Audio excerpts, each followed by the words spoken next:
I'm realizing by doing a lot of good habits, you can become one of the happiest people that you know. It's actually not that hard. So I've been reading this book, The Almanac of Naval Ravikant, and he talks a lot about happiness in that book. And I didn't realize just how happy that I've actually been recently. Even with the things that happened to me still happening to me, I realized that you can create a mindset where you literally have an internal summer. Meanwhile, the outside world is a freezing, cold, stone and ice cold winter. Like, think icicles. So here's what's happening, right? A lot of times in life, you're going to experience these negative events. And these negative events, people will give you every excuse in the book to be able to shape it out of your mind, and they'll tell you it's okay to be depressed. They'll tell you it's okay to be sad. You know, with what happened to you, who could ask for much better? People would expect it to be okay for you to be down in the dumps. I'll never forget one day after I'd been hanging out with my friend after my mom had passed away. I remember we were sitting together at this cafe, and it was after one of my work meetings. I told him to meet me at this cafe not too far from there. So we both drove there, we met there, and we're sitting. He's in front of me and he's telling me, people have been asking me. And I said, what have they been asking you? He said, they've been asking me how you're doing. And I said, me? He said, yeah, they don't understand how you're so stoic. How are you so stoic? And I realized it's because I have set up and constructed this life where I do difficult things every day, things that I don't necessarily want to do. And because of that, my mindset has become such that other things that affect other people don't affect me in the same way. I remember 2 months ago, I go out for a morning walk every day. And I remember in June, it was raining almost every day. And as I was going out for my morning walk, the grass was wet. I took off my shoes and I started doing some grounding. So I'm just walking.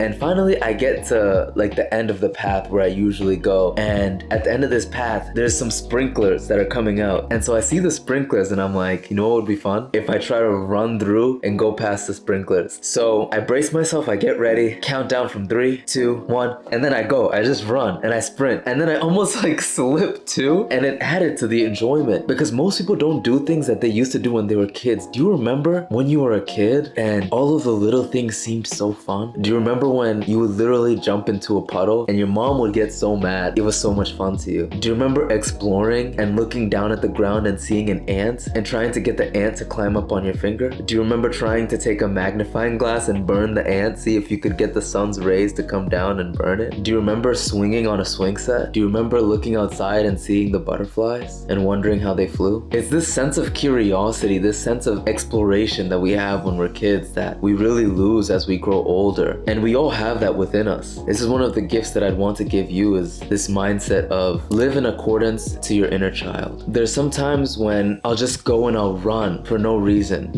whatsoever. I'll go in my backyard and I'll just run just to get my heart rate going. Not because I need the cardio, not because I don't need the cardio, not because I need the cardio, literally just because it makes me feel alive. It makes me feel like I did when I was a kid, when I would just run with my friends, get my heart rate going, and then I'm like, oh, fuck, I'm tired.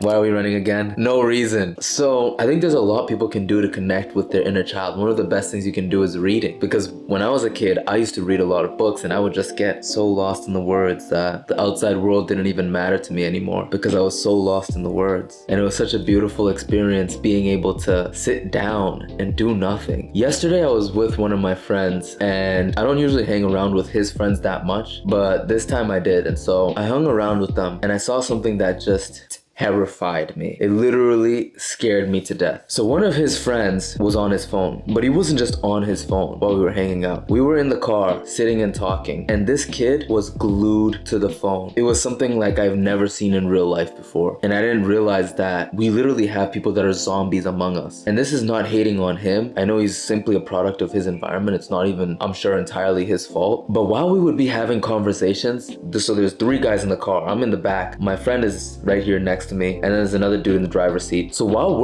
us 3 are having a conversation, this dude is just on his phone the whole time. And then every once in a while he'd be like, yo, I knew this shit was mad fake, bro, look at this. And we're like, we weren't even talking about that, but now it's like our conversation kind of becomes whenever he chimes in with his random input based off of what the algorithm showed him. And then I remember we switched places, and now we switched cars. He's in the back, I'm in the front, and I'm looking at him. He has his hoodie on and he's just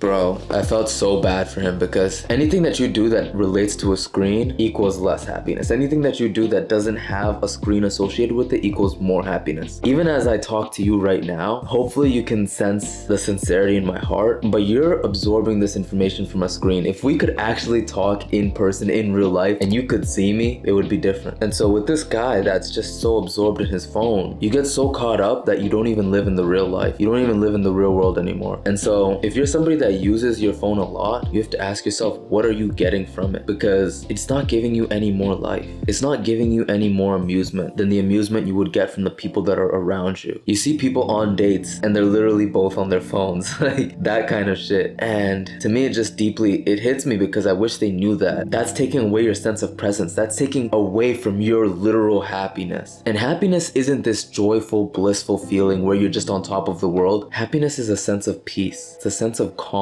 that you feel knowing that you're proud of yourself and that you're moving yourself to where you want to go. It's been said that success is the progressive realization of a worthy ideal. And I think a worthy ideal for you might be to use your phone less. Because 300 years ago, 200 years ago, nobody had phones. Humans were way happier. And it pains me to see this generation that's devolved into this Black Mirror futuristic reality where people just stay on their phones. You'll never have happiness if what you do consists of you being on your phone. I feel so fortunate to have found some of these good habits that I implemented, which are meditation, going outside for a daily walk. I play piano, gets me into a flow state. I read. I don't pick up my phone right when I wake up, ever, because it's so bad for me. And these are the things that worked for me. Going outside and just exploring the woods, taking some time and talking to my family, trying my best to be present. When I'm out and I'm waiting in a line, I'm just observing my environment and I'm taking it all in, and I'm experiencing the gratitude that I get from being right here, right now. Can you do that? Welcome to the real world. Peace.